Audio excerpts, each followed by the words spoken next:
हरे कृष्णा। आमलकी एकादशी की आप सभी को बहुत सारी शुभकामनाएं। आज का ये एकादशी व्रत आप सबके जीवन में शुभता, मंगलता, सुख, समृद्धि और परम भगवान की शुद्ध भक्ति लेकर आए, ऐसी हम प्रार्थना करते हैं। क्या आपने कभी सोचा है कि एक ऐसा वृक्ष भी हो सकता है जिसकी उत्पत्ति स्वयं भगवान विष्णु की कृपा से हुई हो, जिसका हर फल, हर पत्ता हमारे जीवन को पवित्र बना सकता है? जी हाँ, ऐसा ही एक वृक्ष है आंवले का वृक्ष। और जिस दिन इस वृक्ष की उत्पत्ति हुई थी उस दिन को आमलकी एकादशी के नाम से हम सब जानते हैं। आमलकी एकादशी तिथि मात्र एक व्रत नहीं है, अपितु एक आध्यात्मिक अनुष्ठान है। प्रत्येक वर्ष फाल्गुन मास के शुक्ल पक्ष में आता है आमलकी एकादशी का विशेष पर्व। इस दिन भगवान विष्णु के परम प्रिय आंवला वृक्ष की पूजा की जाती है और हमारे शास्त्रों में बताया गया है, एकादशी व्रतम यस्तु भक्तिमान कुरुते नरः सर्व पाप विनिर्मुक्तः स विष्णुर्याति मंदिरम।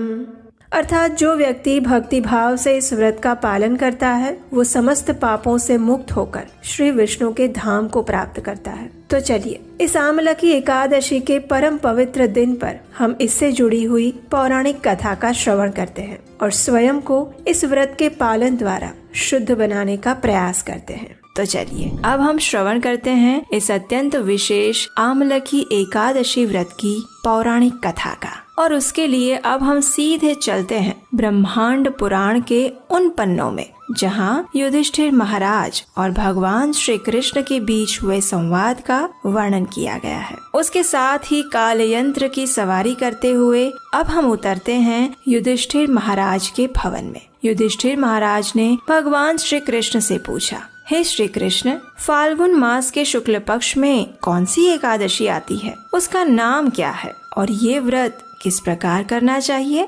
युधिष्ठिर महाराज के प्रश्न को सुनकर भगवान श्री कृष्ण ने मंद मनमोहक स्मित के साथ उत्तर दिया, हे धर्मनंदन, प्राचीन समय की बात है जब राजा मांधाता ने भी वशिष्ठ ऋषि से यही प्रश्न पूछा था। फाल्गुन मास के शुक्ल पक्ष में आने वाली एकादशी को आमलकी एकादशी कहते हैं और इस व्रत का पालन करने वाले व्यक्ति को आध्यात्मिक जगत की प्राप्ति होती है। इस प्रकार कथा के अंदर दूसरी कथा के ताने बाने को गूंथते हुए अब हम चलेंगे वशिष्ठ मुनि और राजा मांधाता के बीच हो रहे संवाद की पृष्ठभूमि में। तो कहीं खोइएगा मत, ध्यान से सुनिए। वशिष्ठ ऋषि ने कहा, हे महाभाग, इस सृष्टि के प्रारंभ काल में भगवान श्री विष्णु के थूक से चंद्र समान बिंदु प्रकट हुआ। वह बिंदु जब पृथ्वी पर गिरा तो उसमें से एक वृक्ष उत्पन्न हुआ जिसे आमलकी नाम से जाना जाता है। इस वृक्ष को देखकर देवी देवता, गंधर्व, यक्ष इत्यादि आश्चर्यचकित हो गए। उसी समय एक आकाशवाणी हुई जो इस प्रकार थी,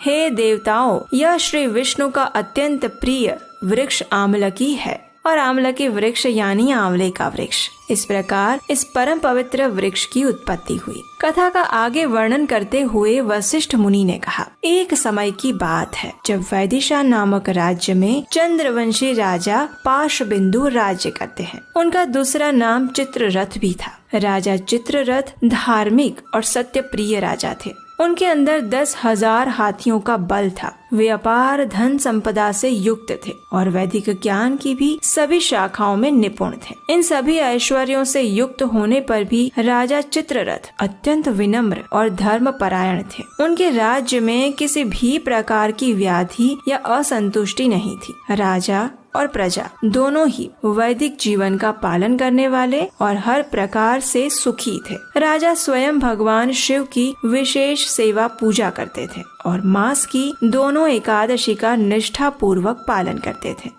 एक दिन फाल्गुन मास के शुक्ल पक्ष में आमलकी एकादशी का परम पवित्र दिन आया। एकादशी के एक दिन पूर्व राजा ने समग्र राज्य में आमलकी एकादशी व्रत के महत्व को बताते हुए घोषणा की कि सभी नागरिक निष्ठा पूर्वक नियम अनुसार इस पवित्र एकादशी का पालन करेंगे। अब दूसरे दिन प्रातः स्नान करके राजा अपनी प्रजा के साथ भगवान श्री विष्णु के मंदिर में गए। वहाँ उन्होंने आमलकी या आंवले के वृक्ष का पूजन किया। राजा द्वारा इस वृक्ष को जल, उत्तम छत्र, स्वर्ण, हीरे, मोती, सुगंधित धूप, अगरबत्ती अर्पित किए गए। और प्रार्थना की गई। उस दिन संपूर्ण रात्रि के दौरान राजा ने अपनी प्रजा के साथ उसी स्थान पर रहकर आमलकी वृक्ष की पूजा आराधना की और भगवान श्री हरि की लीलाओं का श्रवण तथा कीर्तन किया। उस समय पशुओं की हत्या करके अपने परिवार का पालन पोषण करने वाला एक अत्यंत क्रूर और पापी शिकारी उस स्थान पर आ पहुंचा। पशुओं का पीछा करते हुए थकान से ग्रस्त उस शिकारी ने उसी स्थान पर थोड़ा विश्राम करने का निर्णय किया। जैसे ही वह उस पेड़ के नीचे गया तो उसने देखा कि राजा अपनी प्रजा के साथ आमलकी वृक्ष की पूजा कर रहे हैं। ये देखकर उसे बड़ा आश्चर्य हुआ। इस अचरज को देखते हुए वह शिकारी उसी पेड़ के पीछे छिपकर पूरी रात्रि वहीं पर बैठा रहा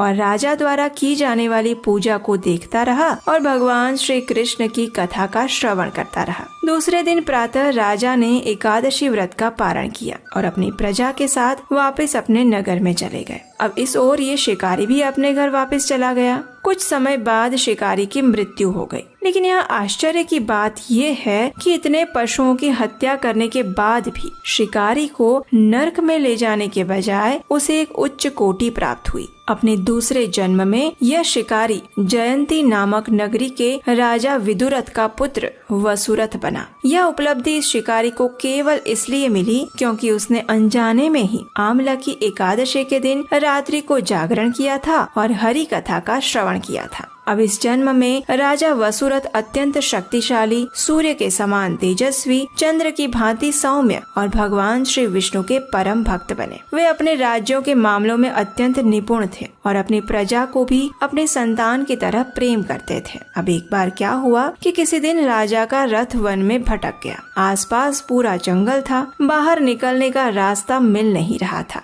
और इसलिए थक हार के राजा एक वृक्ष के नीचे विश्राम करने के लिए आ गए। वहाँ अपने हाथों को तकिया बनाकर वे सो गए। अब जैसे ही उनको नींद आ गई, उसी क्षण वहाँ कुछ आदिवासी आए और वे आपस में चर्चा करने लगे कि ये राजा तो हमारा शत्रु है और अभी हमारे ही विस्तार में आया हुआ है, चलो इसे मार डालते हैं। ये निश्चय करके सभी आदिवासी अपने अपने शस्त्र लेकर राजा पर प्रहार करने लगे। लेकिन सभी के आश्चर्य के बीच एक भी शस्त्र राजा को स्पर्श भी नहीं कर पाया और ये देखकर सभी लोग अत्यंत आश्चर्यचकित हो गए। अब वे दूसरी योजना सोचने लगे और उसी क्षण उस राजा के शरीर से एक दैदीप्यमान स्त्री प्रकट हुई। वह स्त्री अत्यंत सुंदर थी, लेकिन क्रोधित होने के कारण उसके नेत्र लाल हो गए थे और वह साक्षात मृत्यु के समान दिख रही थी। उसने अपने कांतिमान चक्र से सभी आदिवासियों को नाश कर दिया और उसी क्षण राजा वसुरथ अपनी निद्रा से उठ गए। जब उन्होंने अपने शत्रुओं को इस प्रकार वहां मृत अवस्था में देखा तो उन्हें अत्यंत आश्चर्य हुआ और उन्होंने पूछा कि आखिर किसने उनकी इस प्रकार सहायता की। तो उस समय एक आकाशवाणी हुई जिसने ये कहा, निसंदेह तुम्हारी रक्षा उन्होंने की है जो उन सब की रक्षा करते हैं जो निष्काम भाव से उनकी शरण ग्रहण करते हैं। आकाशवाणी के ये शब्द सुनकर राजा समझ गए कि परम कृपालु भगवान श्री केशव की कृपा उन पर हुई है और वे भगवान के प्रेम में आप्लावित हो उठे। वे वापस अपने नगर में गए और अनेक वर्षों तक सुख पूर्वक राज्य किया और भगवान श्री हरि की भक्ति की। इस प्रकार कथा का समापन करते हुए वशिष्ठ मुनि ने कहा, हे राजा मानधाता, जो भी इस पवित्र आमलकी एकादशी व्रत का पालन करता है वह अवश्य ही परम भगवान श्री हरि के धाम को प्राप्त करता है। तो ऐसी अत्यंत महत्वपूर्ण एकादशी